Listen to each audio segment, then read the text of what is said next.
पहले इनकी मांग थी एफआईआर की जाए, चलिए भाई इनकी मांग स्वीकार हो गई, अब एफआईआर हो गई। अब इनको चाहिए, अब कहते हैं कि जेल के अंदर होना चाहिए, सारे पदों से इस्तीफा देना चाहिए।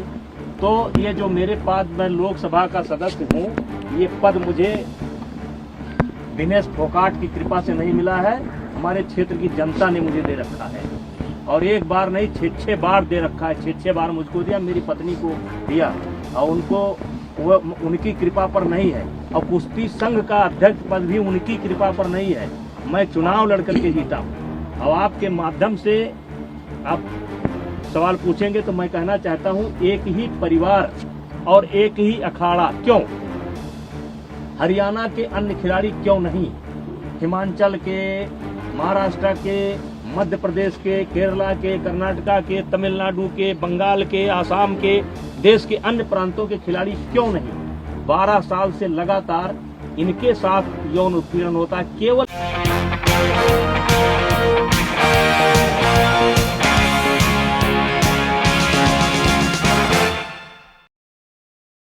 जब ब्रजभूषण शरण सिंह की गिरफ्तारी के लिए एफआईआर दर्ज करवाने के लिए महिला खिलाड़ी जो है सुप्रीम कोर्ट पहुंच सकती हैं, तो सबूत पेश क्यों नहीं कर सकती हैं?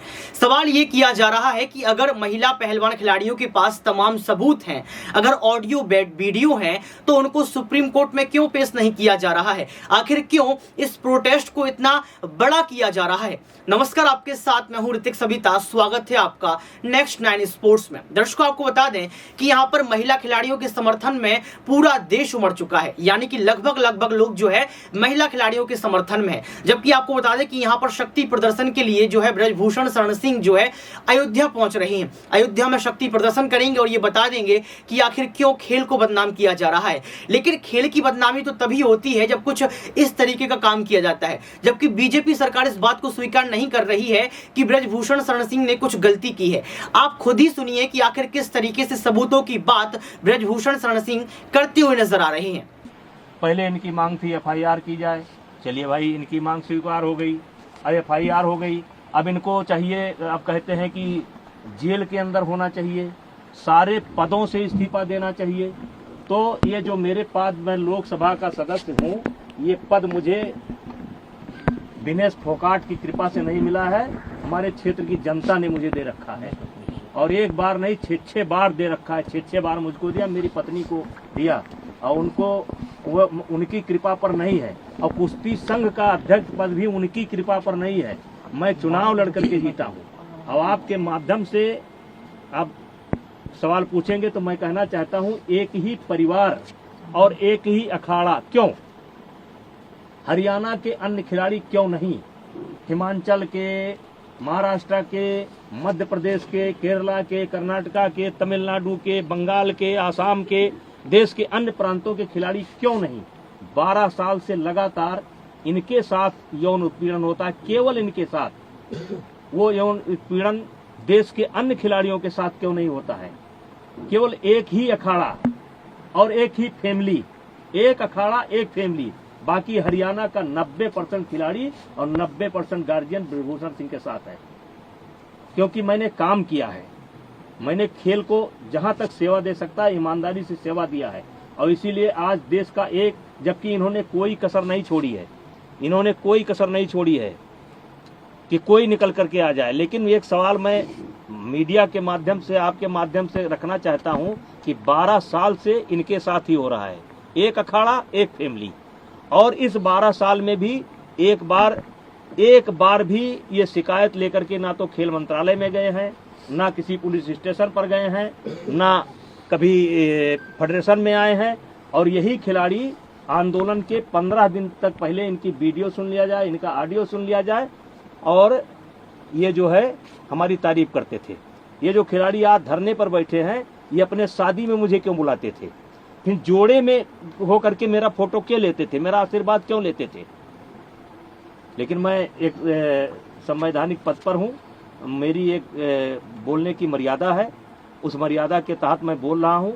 अब मामला सुप्रीम कोर्ट के पाले में है, दिल्ली पुलिस के पाले में है, जो भी निर्णय करेगी हम मुझे उसे इस स्वीकार साजिश के पीछे कौन लोग हैं? सांसद जी, साजिश के पीछे कौन लोग हैं? आखिर आपको इसके पीछे क्या दिखता है? कौन है वो एक फैमिली, एक अखाड़ा, और इसके पीछे कौन लोग? का नाम क्या है?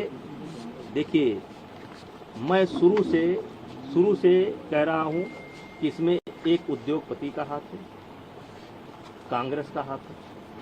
मैं शुरू से इस बात को बोल रहा हूँ।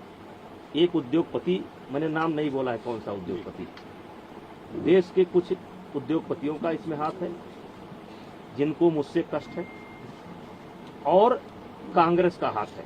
शुरू बोला था, और आज दिखाई पड़ गया कि किसका हाथ है। जब इनकी मांग मान ली गई, एफआईआर दर्ज की गई, जांच तरीके से कहिए कि कार्रवाई शुरू हो गई, तो तब आप क्यों नहीं जा रहे हैं? अब क्यों मोदी जी के खिलाफ बोल रहे हैं? अब क्यों खेल मंत्रालय के खिलाफ बोल रहे हैं? अब क्या जरूरत है? पप्पू यादव को बुलाने की क्या जरूरत है? केजरीवाल को बुलाने की क्या जरूरत है? वो कोई रिटायर गवर्नर है, क्या नाम उसका, सतपाल मलिक को बुलाने की क्या जरूरत है? प्रियंका गांधी जी को तथ्य मालूम नहीं है। जिस दिन प्रियंका गांधी जी को तथ्य मालूम होगा कि दीपेंद्र हुड्डा ने कहां ला करके मुझे फंसा दिया, उस दिन उनको मालूम पड़ेगा। ये जांच की रिपोर्ट आएगी तब उनको मालूम पड़ेगा गलत जगह पर फंस गए। आज जो कांग्रेस की दुर्गति हो रही है ना, इसीलिए हो रही है। कभी वो सर्जिकल स्ट्राइक पर सवाल उठाएंगे, कभी एयर स्ट्राइक पर सवाल उठाएंगे, कभी कोरोना पर सवाल उठाएंगे। अब पूरा मामला पता नहीं क्या जंतर मंतर पहुंच गए। जांच का इंतजार कर लेते, दिल्ली पुलिस की रिपोर्ट का इंतजार कर लेते, तब जंतर मंतर पहुंचते। राजनीतिकरण हो रहा है, आम आदमी पार्टी पहुंच रही है। ये राजनीतिकरण शुरू से, मैं तो फर्स्ट डे से कह रहा हूं कि ये खिलाड़ियों का धरना नहीं है, ये कुछ षड्यंत्रकारी लोग हैं जो हमारी पार्टी को नुकसान पहुंचाना चाहते हैं, जिसमें मुझे मोहरा बना रहे हैं। यानी कि निशाना जरूर आपके ऊपर है, लेकिन लक्ष्य दूसरा है कोई नहीं। निशाना हमारे ऊपर है, हम बहाना है, निशाना और है, और निशाना आ रहा है। आज देख लिए, जैसे जांच कमेटी पर आपने कैसे सवाल खड़ा कर दिया। आपके कहने पर एक ऐसे व्यक्ति को कमेटी में शामिल किया गया जिसको नियमतः नहीं शामिल किया जा सकता था, क्योंकि उसी ने धरने की परमिशन ली थी, और उसके बावजूद भी उसको कमेटी में शामिल किया गया। आपको लगता है सरकार झुकती चली गई है इन लोगों के साथ? यही वजह है कि मांग भी बढ़ती चली गई। अब देखिए, मैं सब चीज़ों पर नहीं बोल सकता। मामला सुप्रीम कोर्ट में है, और सुप्रीम कोर्ट के संज्ञान में है, और पुलिस के निगरानी में है। मैं बहुत कुछ नहीं बोल सकता। तो देखा आपने इस वीडियो को देखने के बाद आपको पता लग गया होगा कि किस तरीके से ब्रजभूषण शरण सिंह ने अपनी बात को रखा। हालांकि कुछ सिकन नहीं दिखी, कुछ डर नहीं दिखा चेहरे पर, और ये कहा जा रहा है कि ब्रजभूषण शरण सिंह ने कुछ किया ही नहीं है।